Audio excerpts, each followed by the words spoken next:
বাসা বাড়ির কাজের কথা কই আমাকে নিয়ে গেছিল তারা আমাকে বুক করছে কাজে, ওসব কাজ করায় না আমাকে, তারা বুক করছিল সবাই। মানে আপনারা ওই কাজের কথা নিয়ে যায় আপনার সাথে খারাপ বিহেভ করছে, সবাই জি, সবাই খারাপ আমার কাজ সাথে করছে। খারাপ আচরণ করছে।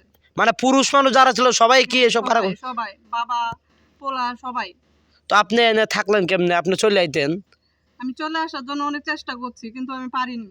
ওরা আইতে দেয় নাই? জি না, ওরা আমাকে কেউ আসতে দেন। আচ্ছা, আপনার জামাইয়ের সাথে যোগাযোগ করেন নাই? বলেন নাই যে আমার তো এই সমস্যা হইতেছে, আমি আর থাকুম না? আমি কিভাবে যোগাযোগ করব? তারা তো আমাকে যোগাযোগ করতেই দেয় নাই। ও যোগাযোগ করতেও দেয় নাই? জি না। আচ্ছা, এখন আপনি যে দেশে আইছেন, আপনি কতদিন হয়েছে দেশে আইছেন আর কেমনে আইছেন? আমি আইছি দেশে 1 মাস হলো দেশে আইছি।